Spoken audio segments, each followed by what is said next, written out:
out there. Hello out there, Canine Learning Academy and guests. You will excuse my raspy voice. I have a little bit of a head cold, no COVID, tested negative, but I just wanted to let you guys know I sound a little squeaky. We are super excited to be presenting the Puppy Proofing Masterclass today, which is something that I am super, super passionate about because I keep many dogs in my house. I don't have a mansion. I don't have, a million square feet to have the dogs run around and be free. And although I wouldn't let them even if I did. So one of the best ways that I found to keep order and a really solid schedule and calm in my house is setting up different zones for different things. I have my whole house broken up into, this is where we train, this is where we play, this is where we get to be in class and our dogs settle down next to us. So I'm really excited to show you guys some of the examples that we do with our training clients as well as our board and train clients. I think that Yo is in the background. She's pulling up the presentation in just a minute, but yay, hello, Yo. She's pulling up the presentation for me in just a second, but I wanted to go ahead and remind you guys that if you are commenting on any of the groups, make sure that you click on the special link for live StreamYard so that we can see your comments, so that we can see who you are when you do comment. Because we're going to be having a live Q&A, and I want to be able to follow up with you guys. If you have extra questions, if you're struggling with one of your puppies or your dogs, I think I've had at least 5 calls this week about multi-dog households, about puppies biting ankles, about dogs getting in fights because there's just not enough space or resources, or there's changes in our life, right? Moving, new baby, even a significant other coming into your space can be really stressful for our dogs. And so setting up a safe place or an area where they can wind down and recharge is super important to their health and safety and trust as well. So if you have not already, please give permissions to StreamYard so that we can see your name in your comments. And if you guys have any comments to start us off, if you want to know something specific about puppy training, about how to set this up for your older dog, please comment along the way or stick around at the end for the live Q&A. But this is proper Puppy Proofing Masterclass. That's a mouthful. Keeping your new dog and your home safe. And we have a free gift for you guys at the end of class. So next slide. The importance of puppy proofing. So this is our class overview for the day. We're going to talk about why we puppy proof. We're going to talk about before your dog even comes home, if you're thinking about getting a puppy, or you've just recently adopted a dog from a rescue, from a friend, from a shelter. We're going to talk to you about what to do before your dog even gets in the home. How to set up a safe place for your dog and what that looks like. So we have some pictures, some examples, and then some supplies that you'll need. Helping them fall in love with their safe space, making sure that we're not developing separation anxiety from being home with our dogs all the time. Common household hazards, things that can be really dangerous for your dog that it's that management and setting up some puppy proofing is really important for. Multi-dog management. If you have multiple dogs in your house or you're thinking about acquiring another dog, we're going to talk about the realistic expectations that you should have in the beginning, getting the whole family on board. This may be probably one of the most difficult parts of having a new dog or a new puppy. Kids and dogs, for those of you that have young ones that are in the house, we want to talk about how to keep everyone safe and happy. Introducing to the rest of your home. When is it time to start opening up the space instead of a small space for potty training, crate training, comfort training? When do we actually open that up and welcome the dog into the rest of the home? Common behavior problems that are solved with management. These are things that we get calls about every day that one of the easiest solutions, one of the easiest and cheapest solutions is quality management in your home. And then we'll have an open Q&A session at the end, and you guys are welcome to comment on this video wherever it is posted so that we can get together and troubleshoot what you're going through, what your house looks like. Set up a call with me so I can customize your puppy proofing for your dog and for your home, because every environment is going to be a little bit different. All right, let's jump right in.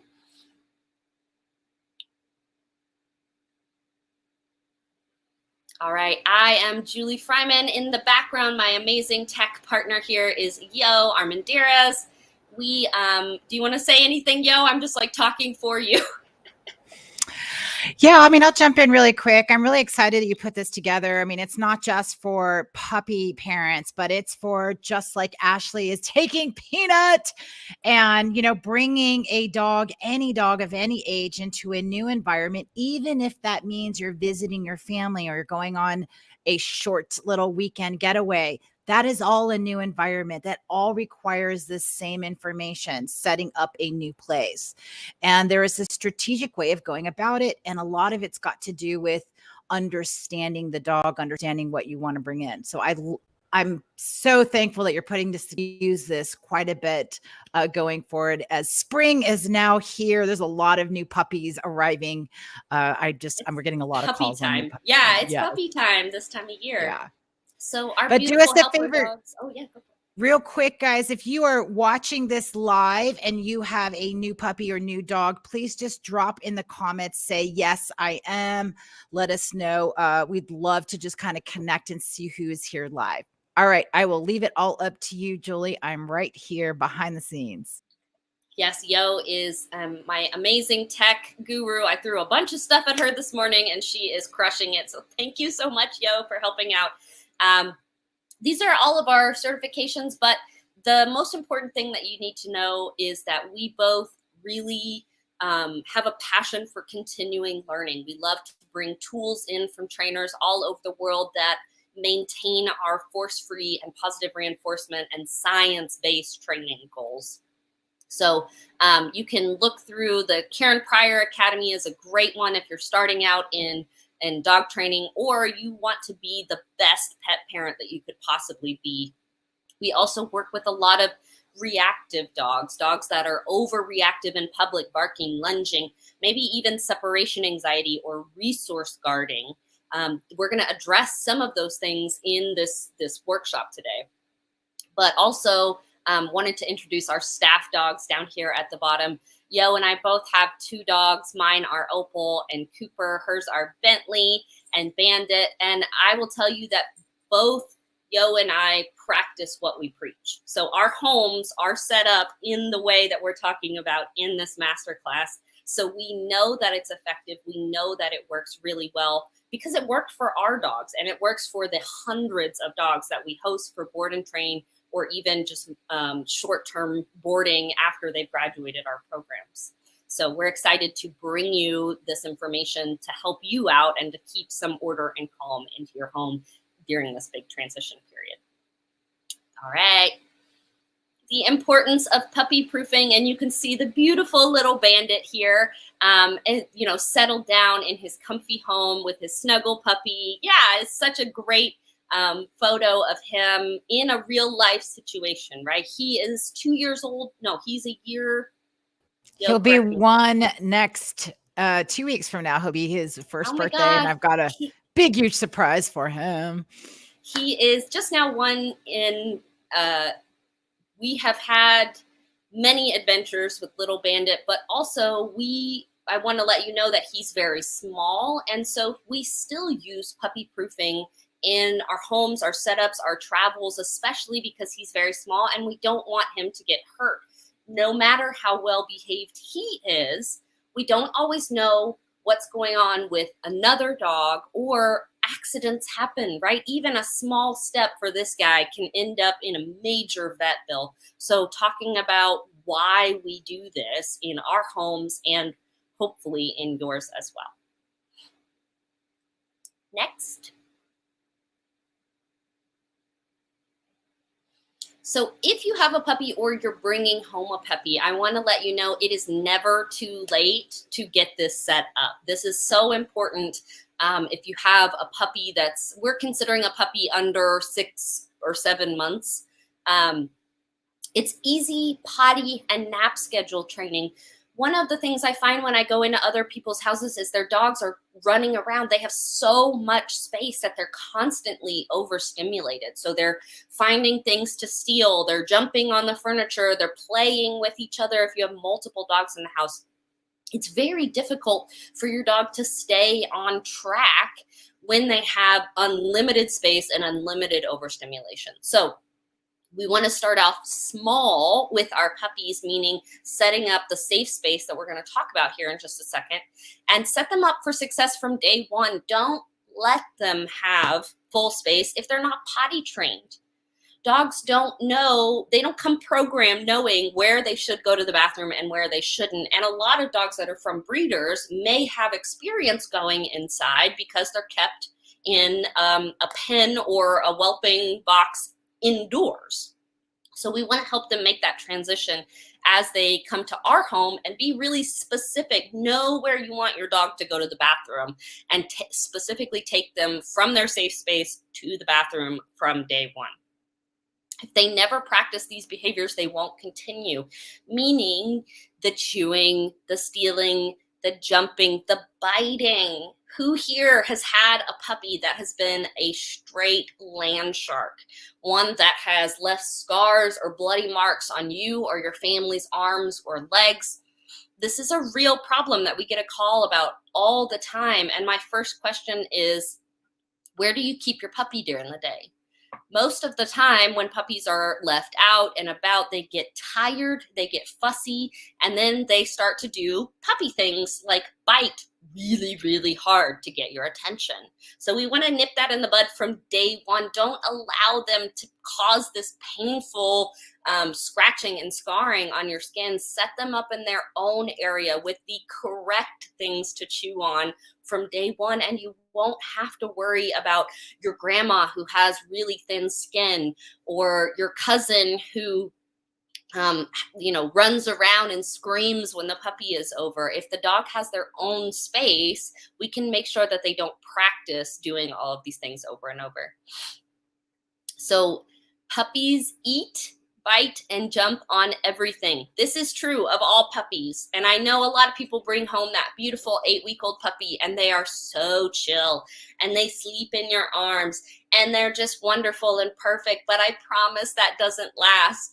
Puppies go through a lot of different development stages as they get older and older. So we want to make sure to prep for the future, not just the perfect little angel that's in your arms right now. So setting up a puppy-specific area, puppy-proofing your house, make sure that you don't have astronomical vet bills to pay for. I know one of our clients accidentally dropped her small puppy. The puppy was wiggling, fell out of her arms, $10,000 vet bill. And if you don't have insurance, that can be the choice of life or death with your dog. And we don't ever want anyone to have to make that choice. So puppies engage in really risky behaviors. They run around the house, they jump, they slide. If you have hardwood floor or tile and they're running on it, the slipping, the sliding, their bones aren't fully fused. And that can cause major long-term damage down the road, like with their Achilles tendons or their ACL or their hip issues. So there's a lot of talk about how spay and neuter or how age directly affects the joints and the growth of the dog. The number one thing that affects your dog's joints is their environment, is how much they're jumping down on hard surfaces, as how much they're sliding around on slippery surfaces. These are small things that make a really big difference as your dog gets older, and having to use joint supplements, having to take your dog for laser therapy, having to add all of these extra services on, when really we could just keep them healthy and in a smaller area to prevent these risks, just like you would a baby. All right, next slide If you're bringing home an older dog, meaning anywhere above 6 or 7 months, if you're rescuing, if you're adopting, if you're rehoming a dog from someone else, you need to understand that dogs do not know better. There's a big misconception that, well, the dog knows better, and then they look at me and they're trying to be dominant or they're trying to push their boundaries. That is not true. When they're coming from another space, they probably had a completely different set of rules or a different set of access. If your dog is from a farm or a place that has a doggy door, they may never have learned to hold their bladder for 4 or 5 hours while you're gone at work. So when they have to go, they're just gonna go wherever they go. And that's not necessarily their fault. It's something that they've learned and practiced before they got to you. So we need to be very specific about what the rules and expectations are for your dog before they even come into the home. Dogs are opportunistic. They are not dominant, alpha, stubborn. Dogs are opportunistic, which means if they can do it, they will do it. If they can jump on the top of the table, they will try. If they can steal things off the counter, you better believe they will try. And if they can chase and nip and herd your young children, they will try, because that's what dogs do. These are very natural dog behaviors that we have to adjust to fit into our lifestyle. So punishment or addressing it after the fact takes so much longer and can actually result in a lot of reactivity and fear in different situations. So what we want to do is be as proactive as possible. Set things up so that your dog doesn't have access, doesn't have the choice to steal your stinky clothes or your laundry or your underwear, because they just don't know. Set your dog up for success from day one. So before they even come home, if you're thinking about adopting a dog or you are looking on some of those adoption websites, go ahead and scan the environment and figure out where you can set a safe space up to help adjust them from sometimes very stressful situations into your new and calm environment. We're going to talk about what to do before they even come home in just a second. Save yourself some major vet bills. The same things apply to puppies as older dogs. They get into things, especially if they're stressed, which readjustment into a new home causes a lot of stress. Sometimes dogs mark, meaning they hike their legs and they pee on new environments. They chew. It's a stress relief. So if they don't have the right kind of chews in a puppy-proofed area, they're going to see what else tastes good, like the chair of your antique rocking chair. That happened to my mom, and she's still pissed about it years and years and years later. So don't be that person that has to punish your dog because they chewed on your antique rocking chair when really they had access to it. So that's what they chose that day. It's easier to start off small and then expand with success. When you bring a new dog home, they should be supervised 100% of the time if they have access out in your house, because the smallest things, ingesting a rubber band, eating stuffing out of a toy, these can result in major vet bills that it's just not even necessary if we block off the area from day one. Dogs feel safer and less stressed in smaller spaces. Now, that doesn't mean we want you to cramp them into a very small crate and close the door. What I mean is set your dog up in a corner of the house, in a small room, block off an area, and we're going to talk a little bit about that in just a second. But having a smaller space means they only have access to things that are theirs. So they can only learn good behavior. And as they have that better behavior, as they calm down, they're adjusting to your home, then we can widen it up a little bit. But going from all to a corner can be an even more stressful project. So if this is if you're gonna go backwards, if you have a dog that's tearing up your house, we have to do a little desensitization. We have to reintroduce our dog into their new space instead of having access to everything all the time and potentially hurting themselves or our family members. So help prevent separation anxiety. If you put your dog up only when you leave, they're going to begin to be fearful when you put them up. But if we're proactive about it, if the dog is put up even when we're home, so that when they're not supervised, we can, still go about our day without constantly having to worry about what they're eating or chewing, or if they might escape. 9 times out of 10, it's not someone in your own family that leaves the door open. It's a contractor. It's the house cleaner. It's someone just very innocently not forgetting to shut the door behind them and spooks the dog, and the dog runs away. We don't want that to happen to you because it is a long, arduous process to get your dog back. So help them be safe and stress-free and comfortable from day one. All right, next slide, please.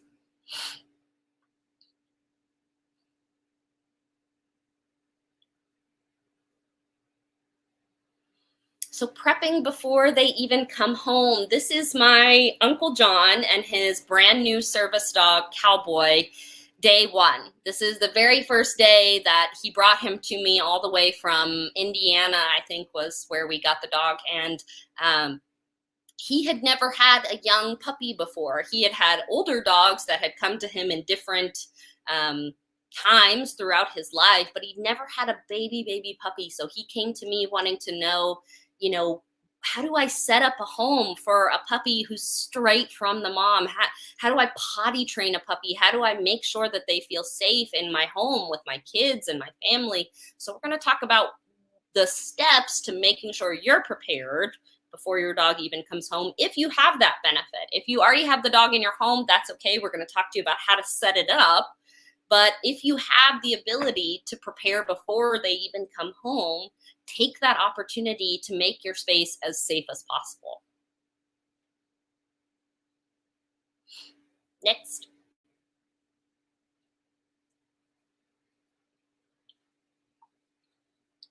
So just like when you're bringing home a new baby, pick up everything off the floor and place it out of reach. Puppies just bite and grab and run and eat everything that's on their level. So one of the tricks that I found to be most effective is get down on your belly and look from their sight. If you're looking down, everything may seem fine, but if you get down on their level, you're going to notice those dust balls. You're going to notice strings and things that have disappeared under the couch that your puppy is going to go and explore under that couch.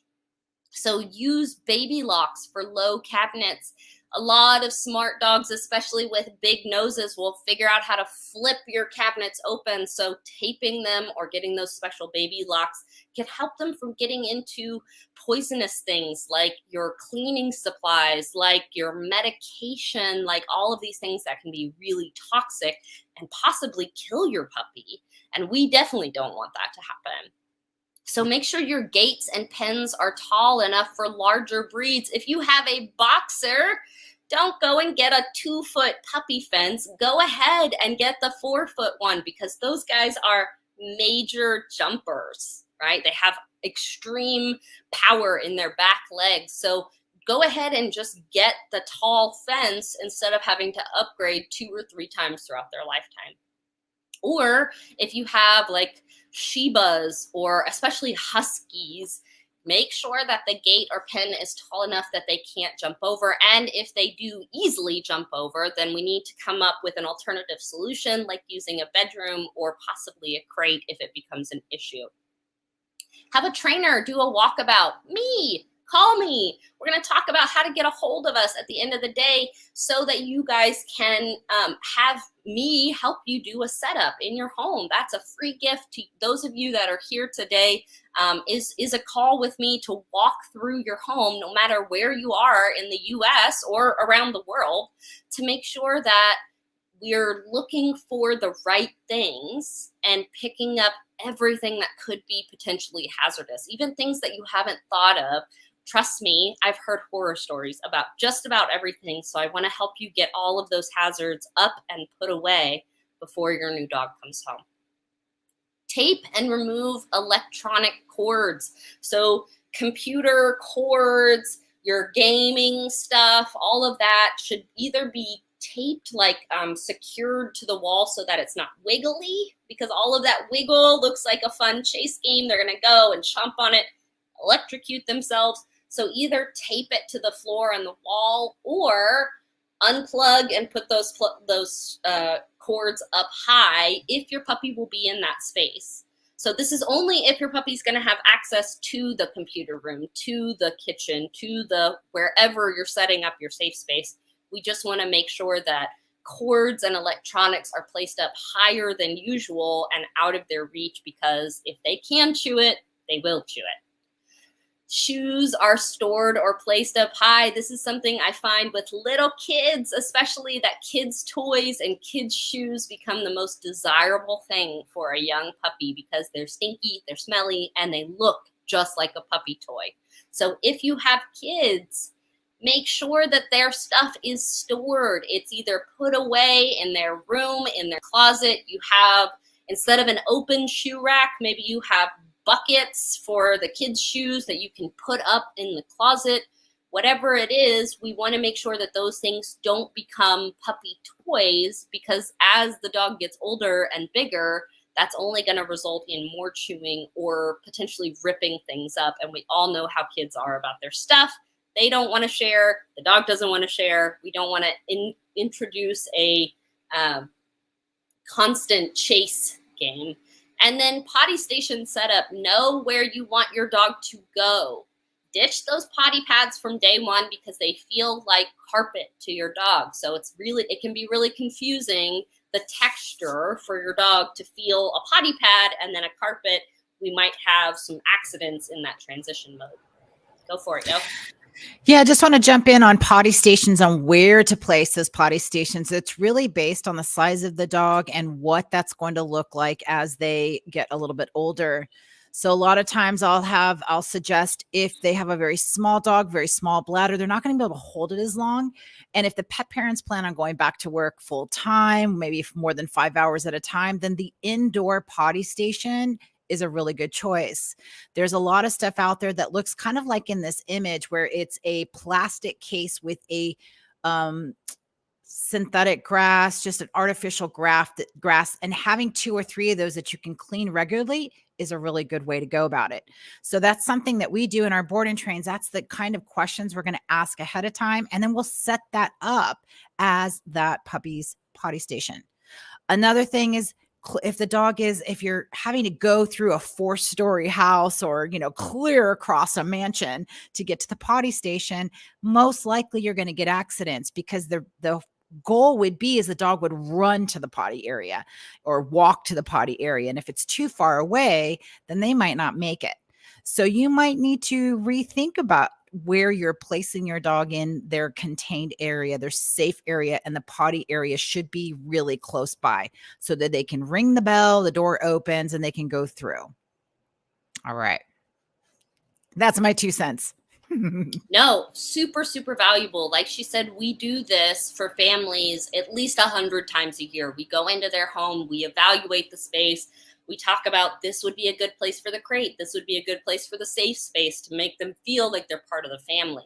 But one of the biggest things is, before your puppy even comes home, know where you want them to go potty and have the setup ready from day one, because it is absolutely possible to have 0 accidents from day one.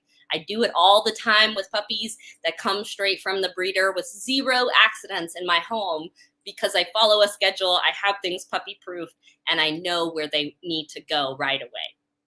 Go ahead and move on to the next slide. So if you have a puppy, type it in the chat. Tell us what you did before your dog even came home. What kind of things did you set up? What kind of area did you prepare for your dog to come home to? Does it look something similar like what we're showing, or did you make them a custom dog house and a massive space to make sure that they have all the room that they need? Let us know. Drop a picture in the chat or type in what you utilized and what worked for you and your family to help give other puppy parents and other dog parents some good ideas. This is what setting up your safe space looks like. So when we say safe space, this is the dog's area that basically it's their bedroom. This is where they go to at the end of the day. This is when they're not supervised. You're taking a shower, you're cooking in the kitchen, you've got kids and you have to help them out. This is where your puppy is predominantly throughout the day, unless they're 100% supervised. So let's go ahead and show that setup.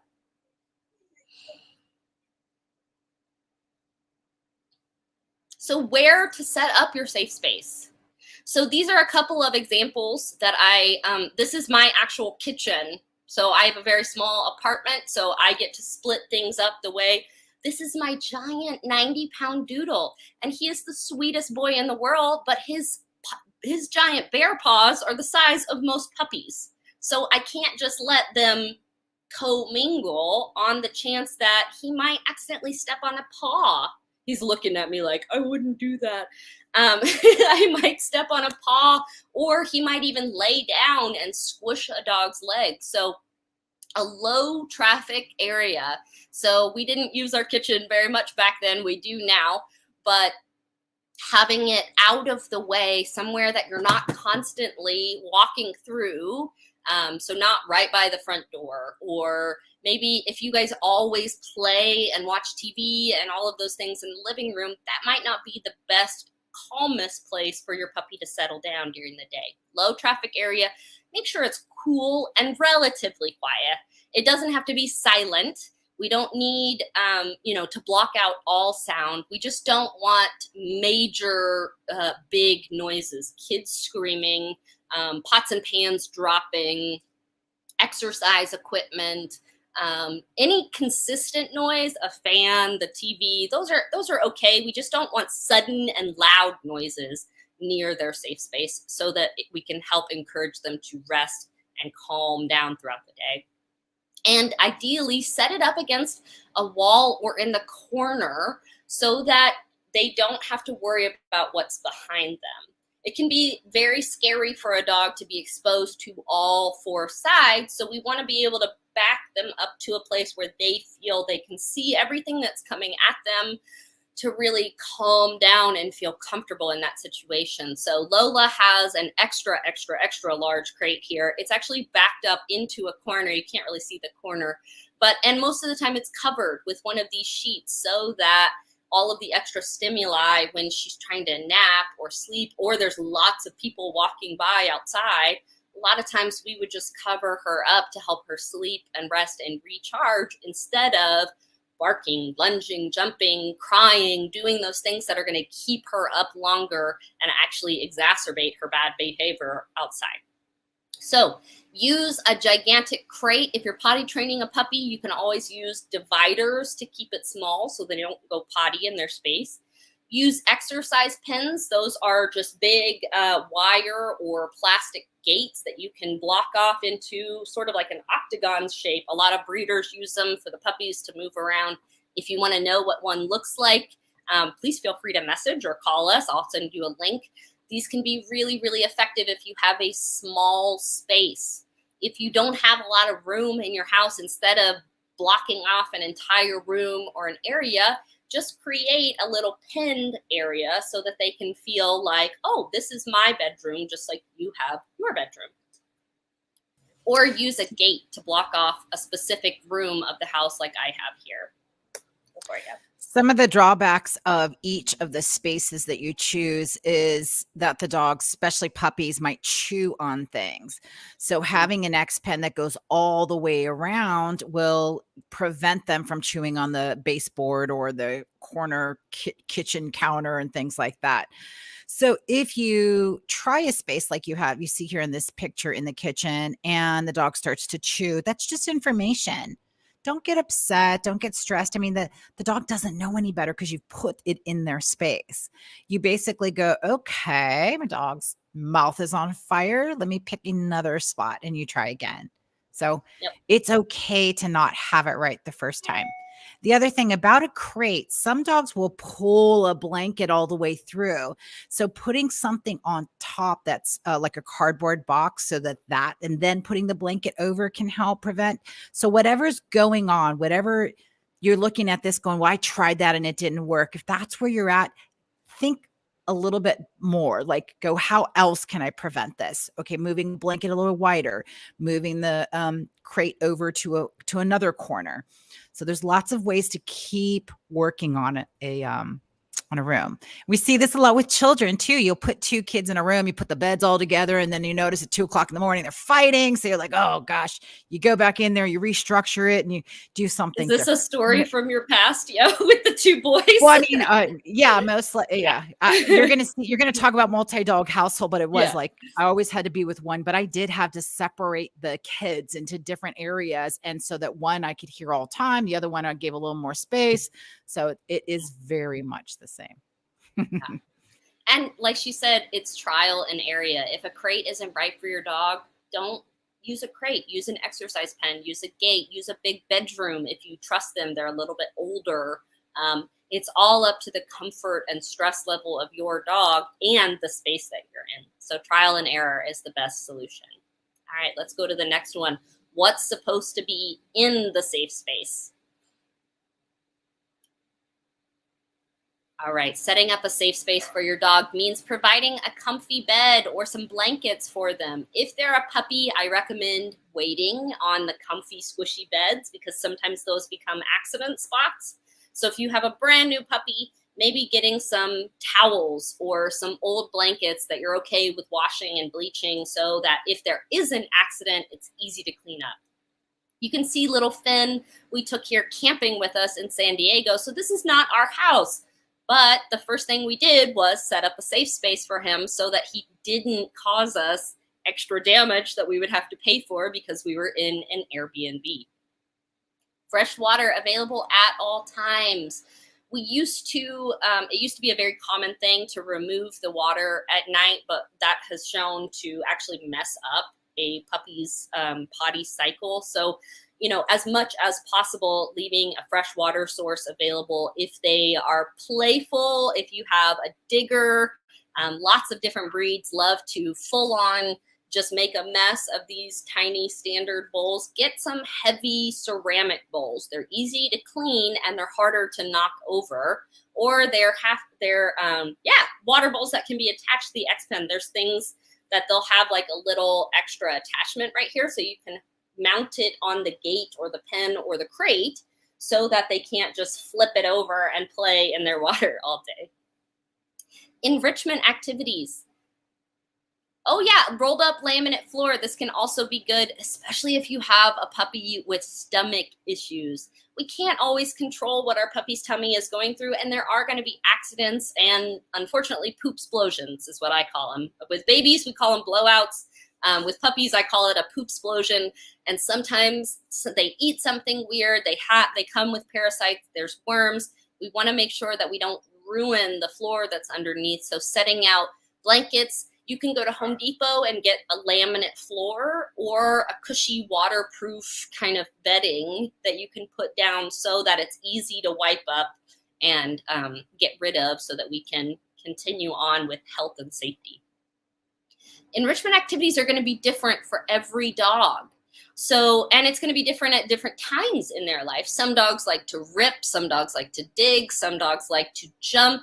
There's all sorts of enrichment activities, and we have videos, and I think we even have an enrichment ebook, which we are happy to send to you if you contact us. This is a separate masterclass for us, but we would love to share it with you. All kinds of enrichment to occupy your dog and to teach them to occupy themselves, right? We don't want a dog that is so clingy you have to tell them what to do all the time. It's nice to just be able to sit and have your dog entertain themselves. So toys to self-occupy. Don't throw all of your toys in there at once because your dog will look at them and go, that's okay. I have them there all the time. So get one or two, teach your dog how to play by themselves. If it's a rolly ball, start them out, teach them how to roll it. If it's a tug toy, start the game with them. Remind them to play by wiggling it for them. You can even attach it to the side, just like the water bowl we were talking about, with some hooks or some carabiners so that they can play tug by themselves. Long-lasting chews. I have a big list of recommendations in the free ebook that's going to be available to you guys. But supervised power chewers. There are horror stories that I can tell you about every single kind of chew, all the way from the nylabones to the kongs to the bones. There's injuries that happen for all kinds of dogs when they're power chewing. So make sure that you have the right kind of chew for your dog and supervise them with it at first until you know their chewing style.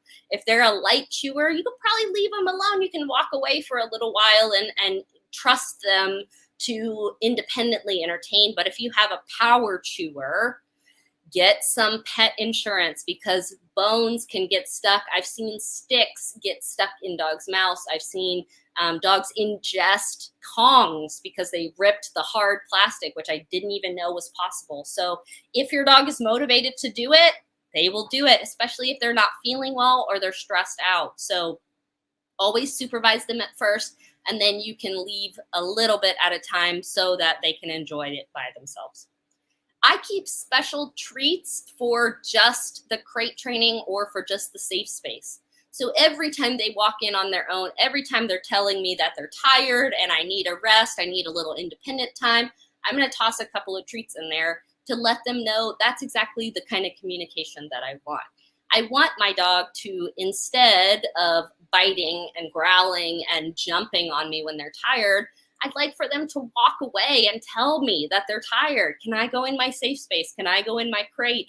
And establishing a routine and schedule early in their life is going to help them be able to communicate that more effectively. And then I always have a camera for observing the dog when not supervised. If you work long hours, if you have a young puppy, if you're worried about your dog barking or digging or tearing things, being able to see what's causing that reaction, what's triggering those responses, can be really helpful for us to help you alter that behavior. If we can't see it, we don't know exactly what's going on with the dog, and we want to make sure that we can kind of problem solve and troubleshoot along the way so that you don't have to tear everything down and start all over again. Yeah, if you have any questions, please drop it below. I'm happy to answer anything about what your safe space looks like, what you think is valuable in a safe space. If you've done other things with your dog that has worked really well, please let us know so that we can add it to this list.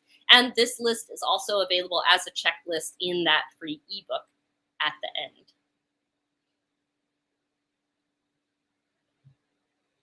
Help them love their safe space. So this is a puppy IQ or cube, iCube, that Yo has at her house. It's got things that dangle, it's got light up things, it's got things that crinkle and make noises so that puppies can learn to feel that they have control over their environment. If they make it squeak, it's not so scary when they hear sudden noises outside.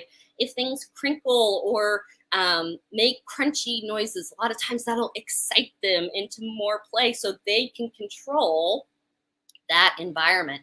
If you have two puppies, should they have their own safe space, and at what age? Yes, they should from day one, but we're going to talk about that just in a second. I have the multi-dog management section, so that is a great question. I'm going to come back to it, Jean, so stick around for one more second. Helping them love their safe space, introducing a new area, hang out close with your dog until they learn to occupy themselves. A lot of people throw their dog in the safe space and they leave for the day, or they want to go and do everything else. If it's your dog's first time in this kind of area, hang out close.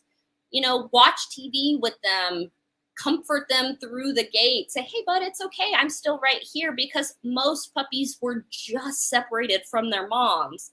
And so they don't feel comfortable being on their own. Help them transition into that independence by being close, by, would you like a tutorial of how to make one of these for your own dogs. That would be great. Feeding meals and giving fun enrichment activities in space. Help them love the space by creating that's where they should expect their food. Instead of waiting and begging in the kitchen, which can be really frustrating and lead to counter surfing and jumping problems, have them wait it out in their safe space and let them know you're going to bring their food to them like you're a custom waiter and that this is a restaurant for them. They are going to feel extra special and they're going to be able to occupy themselves more efficiently in that space. Grabbing high value chews. Let them have things that are really, really special like bully sticks or yak chews or beef tendons. Things that are pretty gross and may be stinky, but if they're in their safe space, they get to go ham on it, right? They get to go wild and out and chew and be stinky and messy because we've already set it up to where it's just that corner of the house. It's not going to be on our furniture. It's not on our carpet. It's in their puppy safe place. Put them in there regularly. Don't wait until you're going to leave the house to throw your dog in the safe space. Don't wait until it's specifically bedtime. Place them in there regularly or keep them in there and then bring them out for supervision. So utilize it throughout the day, throughout the week, not just when you're going to have the cleaning people over, not just when you're leaving for the day, because then it becomes a very stressful thing. We put them in there and they might panic because they're predicting that you're about to leave the house. So put them in there regularly, regardless of what you're doing. If you can't have your eyes on your puppy or your new dog, place them in the safe space so that they know that's a default. Never, ever use it as a timeout or punishment. So if your dog is doing something wrong, redirect them and then put them in their safe space, but try to avoid yelling, pushing, tossing. Even grab some treats and throw them in there if you're really frustrated so that they understand that this is just us asking them to go to their bedroom. They're not going to be in massive amount of trouble because dogs don't think backwards. It's very difficult for them to understand that the toilet paper that they chewed up an hour ago is why you're punishing them. So making sure that we're creating this really positive context to that area and stay out of their safe space whenever possible. Obviously, we have to go in there and clean up and do things, but the safe space shouldn't be a place where we play or create high energy activities. We really want to create that area like a bedroom and say, this is your space. This is where all your stuff goes. And when you're feeling overwhelmed, this is a great place for you to go. Sometimes puppies are picked up and handled all the time. There's lots of noise and busyness, and we want to let them know that that space is the exception to all of it. So try to stay out of it whenever possible. You can interact with them on the other side. You can talk to them. You can maybe reach over and give them a couple of pets. But for the most part, we want that to be a very independent area for them. Turn on some music, TV, radio, add a fan to filter out the household and outside noises. Most specifically, all of the sudden noises, the big booms, the drops, the traffic, your kids running around. Just turn on some light music or the TV so it kind of filters out those big, sudden, loud noises outside or inside. And then I usually add a fan just to keep them cool and to have that white noise in the back, or you can get a white noise machine. Lavender oil in a diffuser, so an essential oil diffuser can spray lavender oil or a couple of drops on their bedding and blanket. We just want to make sure that we don't put it directly on their skin or that they ingest it. Lavender oil is a great relaxation tool. It helps calm the nervous system down so that they can chill and kind of wind down for bedtime or nap time or chill alone time. Yo, do you have anything to add to that? I guess not. No, I'm good. I'm being distracted, so I'm good. That's okay. All right. All right. Next I'll have a lot to say on the multiple dog household, that's for sure. Oh, yeah. Okay.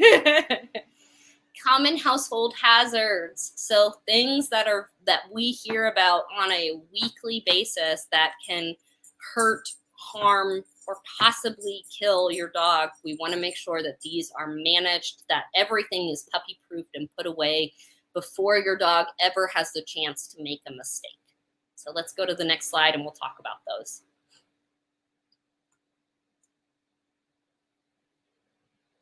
Next slide, thank you. Human medications and supplements. There was a lady in my neighborhood, her dog ate a whole bottle of melatonin, and now that's a natural chemical that is in your body, so it's not going to necessarily kill the dog, but it will cause lethargy. It may impact their stomach and their kidneys over a long period of time. So anything that is human medication or supplements should not only be on a high shelf, but completely put away in cabinets or drawers that your dog and your children cannot access. Cleaning supplies. Most of us keep cleaning supplies under the sink down low. So make sure that those cabinets are sealed, that things, there's a double, my smart dog, I've actually had to put Velcro, those like 3M patches that are Velcro to make sure that I click the cabinet closed, because she will take her nose and just open it like that. So dogs are smart. If they want to get into something, they're going to figure out a way. So make sure that all of that stuff is as safe as possible. If you are questioning it, give us a call. We're going to help you walk through your house and point out some things that could be dangerous. Toy stuffing, leaving them alone with those really cushy comfort toys. If they rip it and they ingest the stuffing, it can cause blockage in their stomach and intestines, which is a $2,000 to $4,000 emergency vet bill, which I have done with my own dog, and it is terrifying.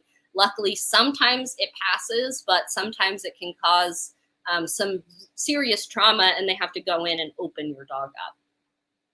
Kitchen messes and accidents. This is anything that you're spilling or dropping, forks, knives, apple seeds, all of the stuff while you're cooking. Just make sure to keep your dog out of that area so that while you're cooking, if you drop something on the ground, we don't have to, worry about snatching your dog up. We don't want them to be scared of you dropping things, but we also don't want them to go and investigate immediately. So keeping them out of the way while you're in the kitchen, put them in their safe space, give them something to occupy themselves. The three most dangerous: chocolate, coffee, and gum.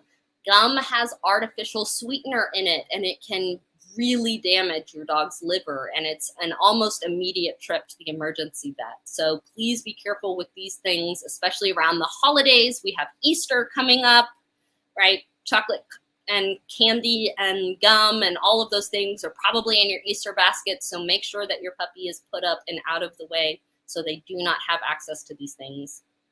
A lot of household plants can be poisonous. You can always go to the ASPCA plant.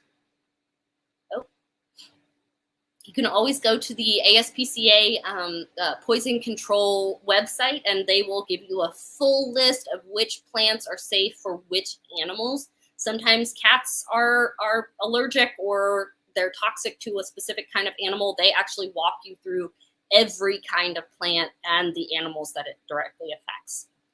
Holiday decorations, like I said, Easter, all of that basket stuffing, all of those bows and ribbons and strings, those things can tie up your dog's intestines, which can cause really serious trauma.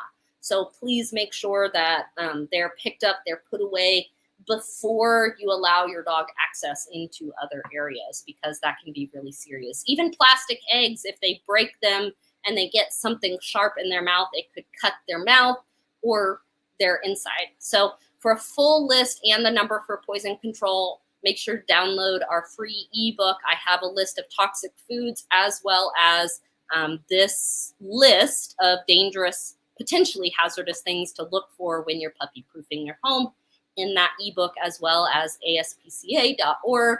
That's also where the poison control number is. So if you have questions about it, contact us. We want to make sure that you're as safe as possible and that nothing happens to your puppy, even on accident, because no one ever thinks it's going to be their dog. but we get thousands of calls each year about how it is their dog. And it makes us feel absolutely horrible because our heart and soul is into this. So we want to make sure you guys are safe. Multi-dog households. We're getting to this gene.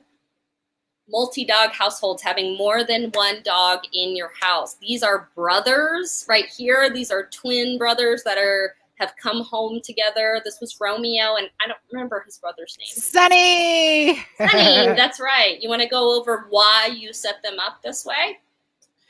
Yeah, they were, obviously they had spent the first 8 weeks of their lives together without a gate, enclosed in one area with the mother. So they were attached really closely.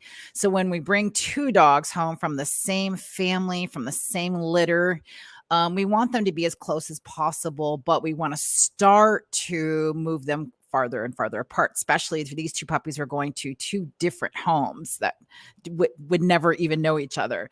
So that being said, we had to integrate of letting them both be in the same pen for the first night. I mean, not only are we doing the potty training and the house training and the being alone, but we're also trying to separate them as well. So we typically have an X pen as the first thing we do when we're starting to separate, so that they can still nose touch each other and they can still smell each other. They can both lay on the gates next to each other. They don't feel like they're really apart. And then the X pen starts to get separated. So 1 inch, 3 inches, 6 inches, further and further apart. And what we're looking for is that both pups can be calm while they're next to each other. So it allows them to kind of become independent. So we do the training independently. We do the feeding independently. They go potty independently. So we're not taking both dogs up at once. Did I answer your question? Oh, I think so. But we're going to go even deeper into it in the next part. So go ahead and click. And exactly what you just said is written on the next slide. So thank you for that intro. No, it's perfect. All right. Oh, there you did. Yeah. Each dog should sleep, eat, and go potty separately. Love it. And we do that specifically so that they don't spend the entire time playing or wrestling, because it's going to get their entire schedule off, right? If we're trying to take 2 puppies to go potty at the same time, all they want to do is play, and then they forget to go to the bathroom until they get back inside, and then we have an accident. So make sure to set them up for success on their own schedule, so that you can really achieve that solid routine that then their body takes over and it becomes more natural for them. Yeah. So specifically 2 puppies, that's kind of how the setup would be. So let's go into a puppy coming home to a family that's already got an older dog. That's very common. We would not do just an X pen to separate the puppy and the adult dog. We would maybe do a double barrier at this point, especially if the puppy is rambunctious and they're going to be, jumping on the X pen. It can cause the older dog. I mean, let's face it, most older dogs don't like puppies. Our dream is that they all just coexist and they're laying on each other and they're going through the field of flowers, running next to each other. The reality is they most of the time hate being next to each other. They bark, So what we dream and what's real are usually this far apart. And then with training and with just, setting up management, it can happen, but not always. So setting up for success when you've got a puppy and an older dog, the older dog would typically get their own space, the space that they originally had. Now you've got a new puppy in the room. The puppy, you'd put up an X pen with their crate, their stuff, their water, their toys. You would remove all the things like water, toys, anything in that area where the puppy might walk to go to the restroom. So that neutral territory, that territory where that common area, you want to make sure everything's removed. Because what we typically see is a puppy on their way will grab, a toy that was on the floor, and the adult dog that thinks it's theirs will come over and, rah. So we want to make sure that doesn't happen, because that, 1, can scare the puppy, and 2, just a negative association right off the bat. So creating a more positive association, just preventing that from ever happening. So a double barrier. So in this top picture, you see Cooper and you see a puppy. That's the progression of what first started out much farther apart. The second picture on the bottom, you see it's just an X pen separating Bentley, an older dog who really doesn't care for puppies. He tolerates them. And then you see a puppy on that gate. That puppy was really calm. So that was an okay. Right now, my setup that I just put down was Peanut was in an X pen and there was a double barrier. There was 2 gates for Bentley to go through just to walk in any area that was around Peanut. And then the third picture on the bottom is a triple dog setup. So we've got the older dog that's, pretty mellow, walking around freely on the whole room, the whole space. You've got a juvenile adolescent dog that's in an X pen. So he's got a lot of space, but not as much. And then we've got the brand new 8-week-old Darla who's in a crate. So this was a setup during a training session so that each dog would come out into the area, the common area where we do training, and then they would go back into their area and they would rest and wait their turn. All right, Julie, I'm complete. So don't assume or dump the responsibility about this new puppy or this new animal on your older dog. Right? You wanted to get a puppy. They didn't ask for that. So giving your older dog or the one that's been there the longest, the most amount of space so that they can come and go and consensually interact, right? If they want to be near the puppy, that's great. But if they don't, the puppy's not able to follow them and bite on their tail and jump on their face, because that can really quickly turn into a fight or, resentment long term, especially in the first week that we have them together. We have a question. So the question is, what if the dogs want to sleep together with me?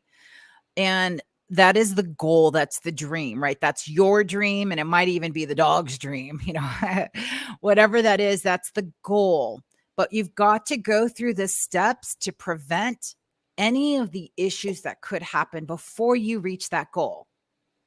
No different, Henrik, than if you signed up for a marathon, right? That's your goal, is to go through and run 26.2 miles and get that medal so you can hang it out and share it with all of us on Facebook. That's the goal, but you can't just go and run tomorrow 26 miles if you've never trained for it. There is something that you've got to put a system in place. So if your goal is to have your dogs, lay down comfortably next to each other, that wasn't even my goal with my 2 dogs, but it happened because I didn't let them at the beginning. I watched my older dog stress out with the sight of a puppy. That told me that I'm not going to bring that puppy into that dog's world till he's more comfortable. So to answer your question, it all depends. As long as there's no fighting going on, there's no resource guarding, they're able to relax comfortably, right? They're not feeding off each other and someone walks by and both dogs go barking, and then they turn around and attack each other. If that's not going on, absolutely, that's the goal. But if you've got issues with the dogs not having their own space and there's resource guards barking, there's lunging, or one jumps in at the mailman and the other one jumps in. If you've got that going on, then you should be separating your dogs until you get more control under that, more training involved. This is also to help your dogs, like I said, to consensually interact with each other. So if you notice that they're always by the fence, that they want to lay up next to each other, we can start to transition to that point. But we also don't want to create a world that they cannot exist without each other. And I see this all the time, especially when puppies are adopted together or dogs that are raised together that never spend any separate time. What happens when that older dog goes to the vet and the younger one can't go? How do they know what they're supposed to do without their mirror image around?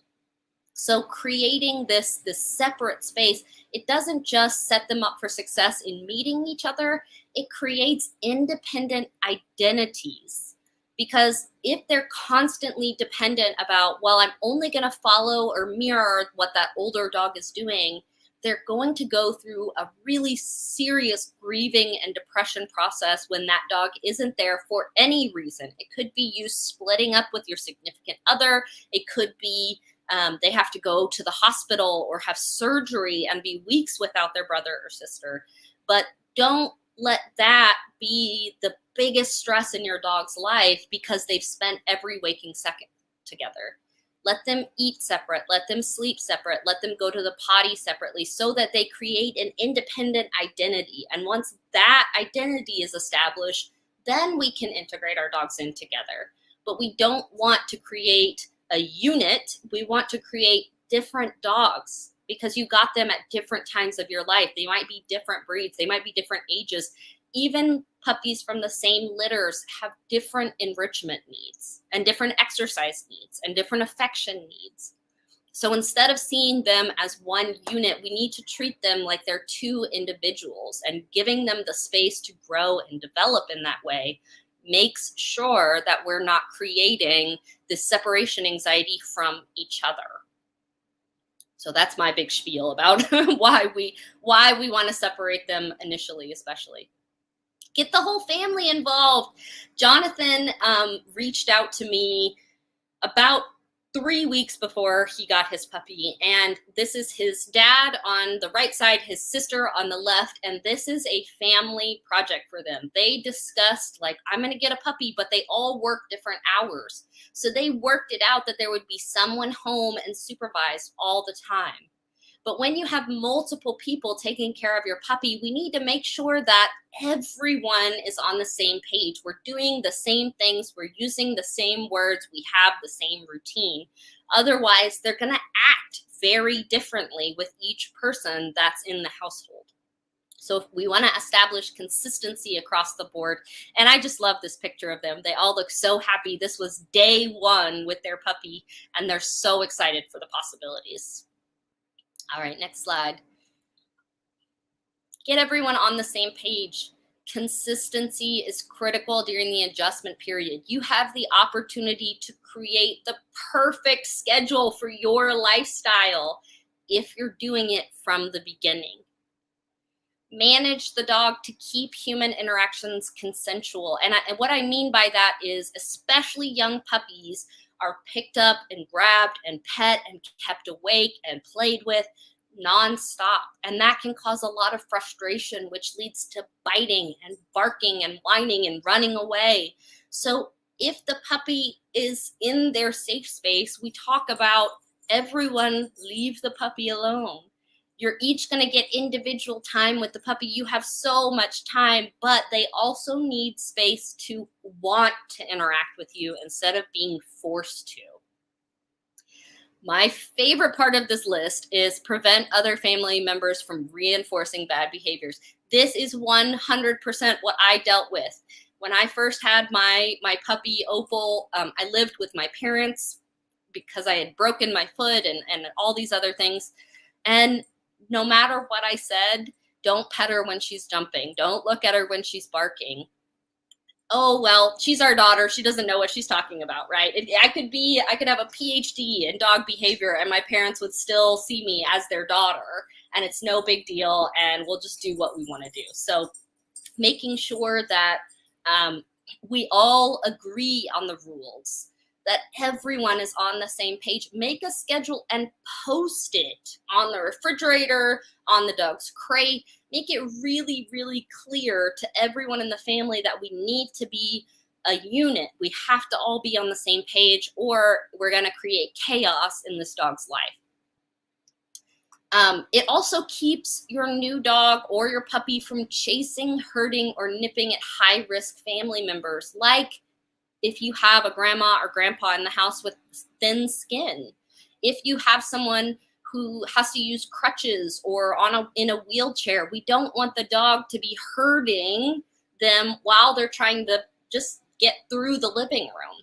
And especially little children, because as soon as that puppy starts to hurt them, they go hyper speed and they usually start screaming, and then it makes it even more fun and instinctual for the dog to keep going. So we want to make sure that they don't even get a chance to practice those things.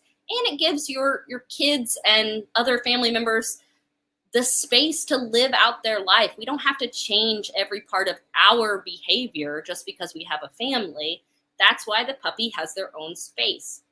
So I'm not asking the kids to never, ever play inside or never raise their voice. I'm just asking them to stay out of the safe space. And if they want to run around, keep it at a distance and the puppy's not going to bother you. But trying to convince a 5-year-old not to run in the house is like trying to go to the moon. Like, it's going to take all sorts of calculations that I just don't have time for. Prevent tripping and scratching accidents for older people. A lot of people who are mobility impaired, no matter what age they are, we run the risk of tripping because puppies want to be underfoot, or even older dogs that have that are a bit more clingy than we're used to want to be under your foot. So we don't want that to become an accident of frustration, a dangerous thing for the humans in the house either. So don't change every part of your life to fit into your puppy's needs. What we do is we provide our puppy's needs in their own space so that we can continue to live out our lives like we're regular people. So you can walk through the living room and not have someone attack your ankles, so that you guys can make food in the kitchen and not worry about the dog jumping, scratching, or chasing your little kids. These are things that help you stay in your lifestyle while we introduce the puppy how to fit into our family, because everyone has different expectations for their dog when they come home. All right, next slide.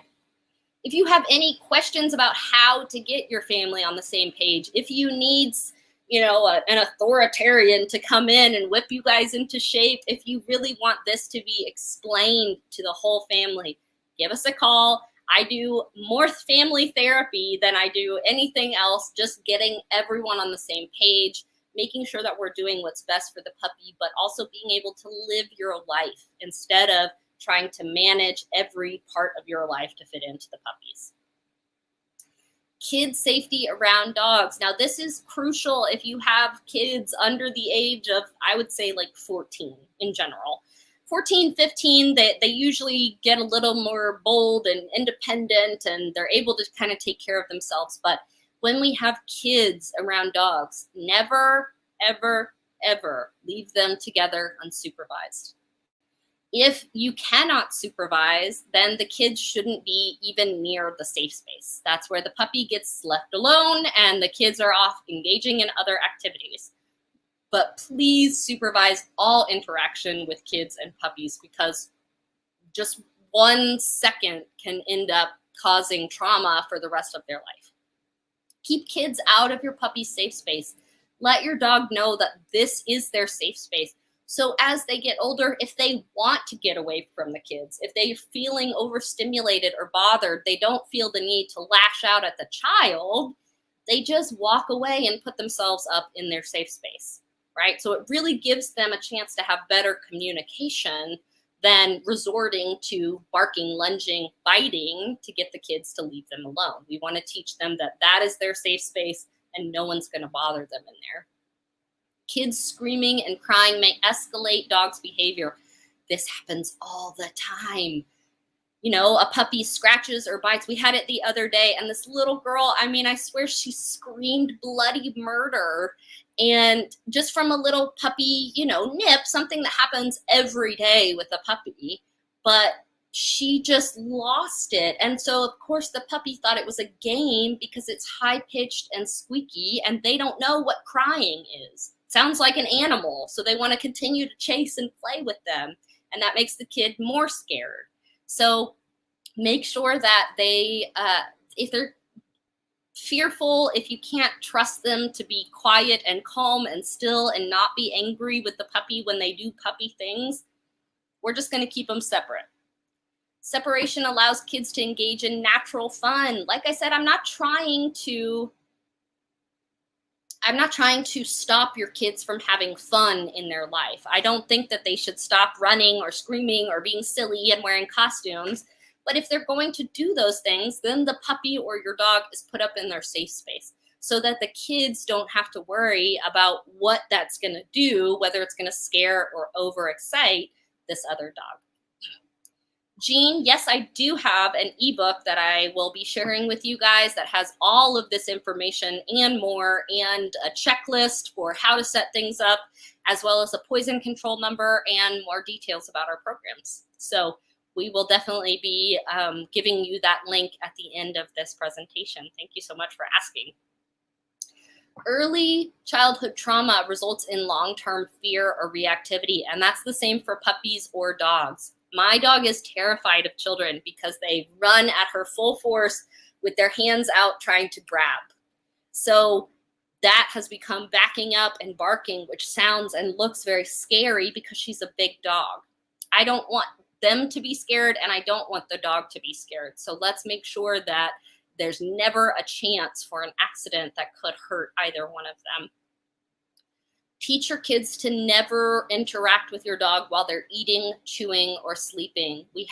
That is the most common incident of bites for children, is the dog was eating, chewing, or sleeping in their own space or out and about, and a child just innocently walks by. The dog may take that as a threat and lash out. And those are really serious incidents that it can take a long time to adjust that behavior, and the relationship and the trust may be damaged forever. So make sure that we're managing the dog and we're teaching the child that there's boundaries. If the dog has something in their mouth, they're tired, they're sleepy, they're in their safe space, don't touch them, don't mess with them, don't pet them. We want to keep our hands to ourselves. All puppies and dogs have the capacity to bite. Every single breed, every single size. If your dog has teeth, they have the capacity to bite, and they will if they feel stressed or overstimulated. So don't let your child be a victim of these cases. Please make sure to manage your dog and teach your child to leave the dog alone in their safe space so that they can develop a positive relationship together in another context, like going for walks or reading books together or relaxing in the yard. These are things we want to incorporate them into, but when the dog is in their safe space, we leave them alone. All right, next slide. Transitioning into the rest of the home. So this is for you, Henrik, right? When is your dog ready to get into the rest of the home? When are they ready to sleep in the bed? When are they ready to begin expanding that safe space from a corner to a room, and then from the room to 2 rooms, and then throughout the rest of the house? So we're gonna go into detail about how to actually make that transition instead of going from all to nothing or tiny space to the entire house, because that leaves a lot of room for confusion and mistakes. Next.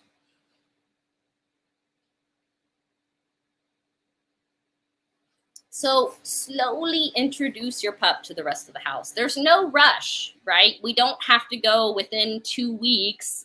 We want to make sure the dog knows where they need to go to the bathroom, what's appropriate to chew on, how to remain calm, and that they feel safe in this new environment, in their brand new home with their new family. So once your dog is feeling comfortable, and what that means is they look relaxed, their muscles are really soft and flowy, they've got C shapes when they sleep instead of this tight, rigid, clench of a face because they're always looking out for trouble. We want to make sure that what we're seeing is calm body language in the safe space before we expand it a little bit at a time. If your dog is still jumping, barking, stressing, then we're not ready to quite introduce them to more space, because those behaviors might lead to accidents. When they're young or early on, give them a guided tour. Act like you are the real estate of your own home, the real estate agent, right? Pick your puppy up or take your dog on leash and give them a tour. Hey, this is your sister's room. You're not allowed in there. And then close the door. Show them the kitchen once it's all picked up. Walk them into the living room. But use that time to tether them, like tie their leash to your belt. have them on a harness and a leash or carry them so that they can see and experience the rest of the house, but they don't have, you know, free reign to go and eat and chew and chase everything that might be out. Provide a comfy spot in each new room. So as you expand your area for your dog, they should have a comfy spot in each area so that we can teach them, if we don't want them on the couch, here is your specific bed. Here's your specific bed that we want you to hang out on. Instead of just assuming, well, they're going to stay off the couch.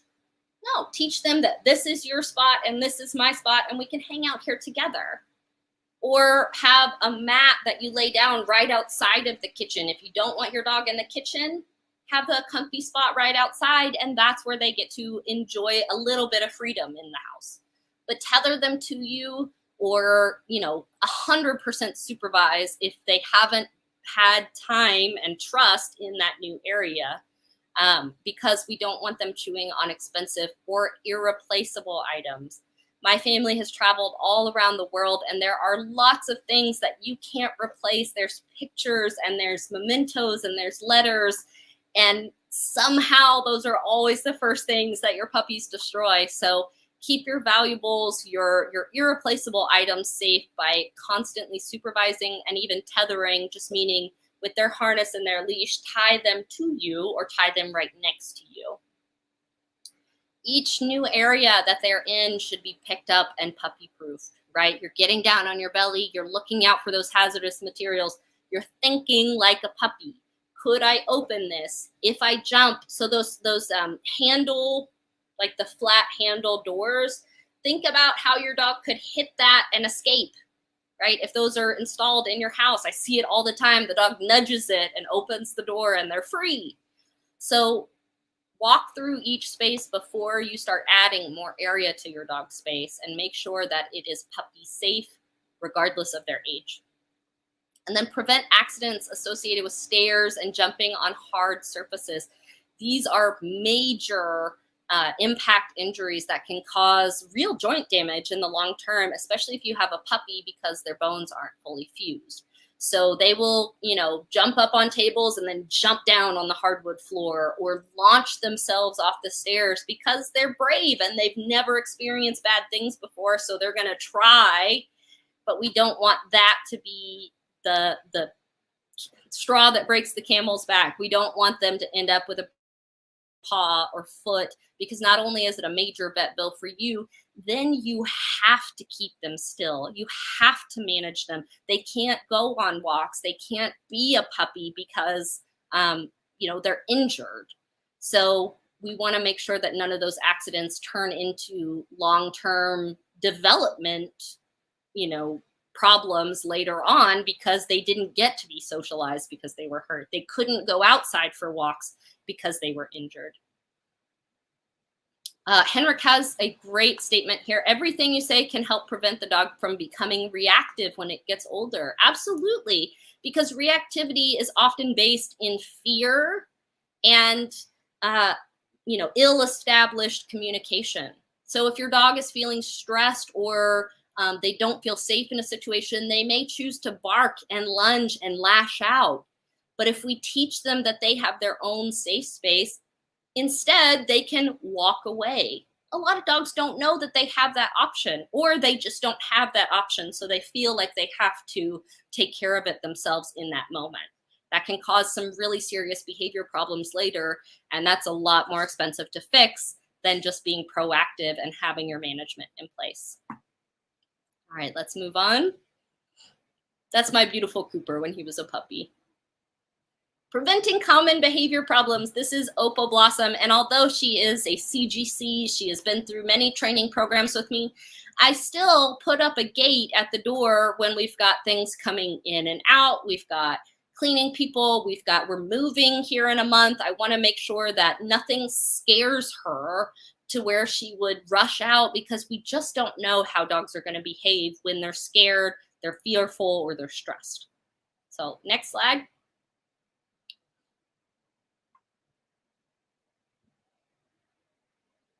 Management prevents your dog from practicing all of these things. So if we want to make sure that our dog never learns how to do these things, management, meaning gates, leashes, crates and pens and all of those things, that's management. Guaranteeing that your dog doesn't learn or practice these things means they don't become a problem long term.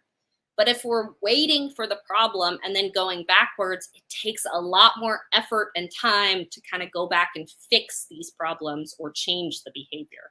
So don't even let it be an issue, right? If you're dealing with counter surfing, resource guarding, meaning fighting or biting or growling over objects that they may see as theirs, toys, chews, foods, even water, or even people. A lot of times when we introduce a new puppy, the older dog will be resentful and start to guard their human. That's why it's important to have them in separate spaces so you can spend quality time with each dog. Marking and potty accidents. I see this a lot with dogs that come in that are rehomed or coming into a new home. Marking, meaning, and girls can mark too, just by the way, meaning peeing or hiking their legs and putting that extra smelly protein on different parts of your house. And potty accidents, sometimes we don't even know that they're there until months later, and then we have to go back and deep clean and fix that problem in our life. Laundry, toy, and object stealing, big complaint.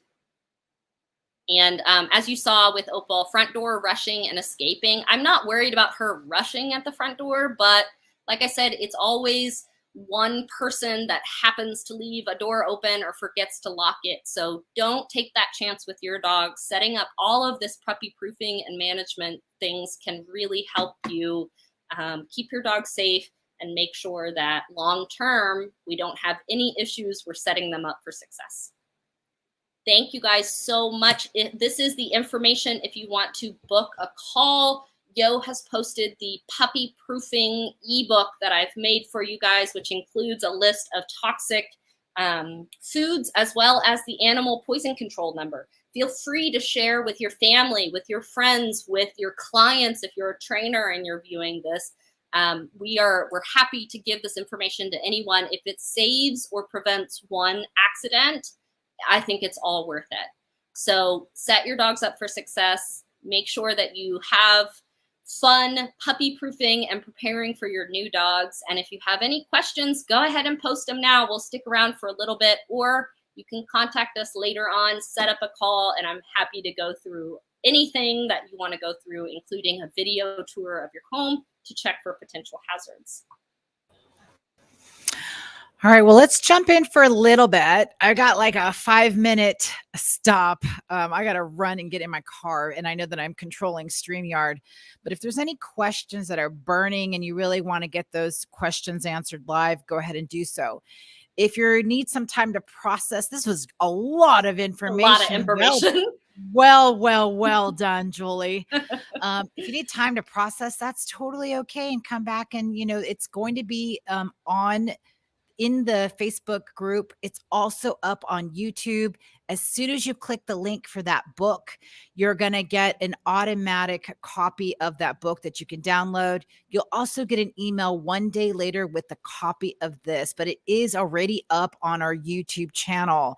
So you could share it with your friends, anybody that needs to see this, to watch this, share a link, and share a link to that ebook as well. So any questions? Jean says, thank you, Julie. You're welcome. I know this is a lot of information overload. So if you need to go back and, rewatch some information, or if you want to call and talk about it, I'm super happy to. For the first puppy meet with an adult dog, should it be offsite, out a neutral location, or in your home? That's a really great question. I am literally writing a ebook on it right now. It's going to be it looks like it's going to be about 20 pages. And that is one of the topics. So to answer your question, Karen, quickly, it depends. It depends. It really depends on what's going on with both dogs. And that's one of the assessment questions that I have at the very beginning. So, Karen, if this is something that you're going through, you can always book a call. We can go over a strategic plan with you. We are putting together a workshop on this specific topic, but I am writing this up as we speak because we've got Peanut going home to a new home, going home to Ashley, who has a older dog that had some severe issues that we got to make sure that they're kept separately for at first. So the meeting's going to be done. Just if you want to hear what this is about, I'll say it really quickly. Ashley's dog, Jade, is reactive while on leash. So is Peanut while on leash, right? So they've never met each other. Jade's got this massively big yard. What we're going to do is we're going to expend so that they can both be off leash, but Jade is also about twice as much, weighs twice as much as Peanut. So we've got to keep them safe. So Peanut is going to be going through the gate door of the back of their backyard, and they're going to be it's going to be having an X pen to separate them. So I would normally say go outside, walk your dog separately on both sidewalks, but since both dogs are reactive on leash, that can't happen. So it totally depends. All right. That's one of those things that we would love for you to set up a call with us, because there's a lot of factors that can go into the safety and the right kind of introduction. So we're happy to jump on the phone to gather some more information about your dogs and your specific instance, for sure. And by the way, guys, just so you know how our phone system works, this is a 877, so it's like a 1-800 number. So it doesn't cost you anything to make that call, and you'll get a live operator. So we have an operator that answers 24/7. And it does sound like they're supposed to sound like us, but they don't. They're like, hi, welcome to Canine Learning. They're not us, but they're there to provide and get your information clearly. And then they pass it on to us. And then you'll get a text message, usually from Julie or I, and we book a call. So that's just the way our system works for right now, because it's a very small group of us that work. It's just basically and three we get of us. Calls. Yeah. We get calls, at 2 a.m. about puppy things or our current clients that are struggling with issues. And we want to provide our full attention and every effort that we can to make sure to be there for everyone who reaches out to us. So don't take it as a slight or that we're trying to put something in between you and us. It's just to help us manage the chaos and get back to what we really love to do, which is training you guys and your dogs. So Karen, write that number down or screenshot it. I'll put it up again one more time. It's in the ebook as well. So download the ebook. Yo put the ebook link in there for you. Or if you're having trouble downloading it, feel free to message us at Canine Learning Academy or myself, Julie Fryman, and I'm happy to send that over to you as well. But our phone number, our email, all of our contact information is in that ebook as well. Don't contact me. Contact Julie. Contact me. Don't contact me, please. I will get on the phone with some of you and I will respond on Messenger, but just contact Julie.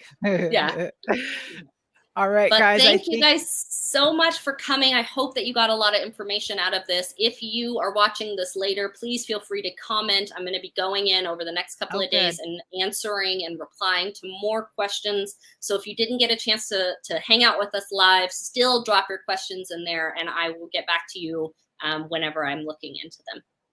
Yeah, guys, put the letter Q if you have a question.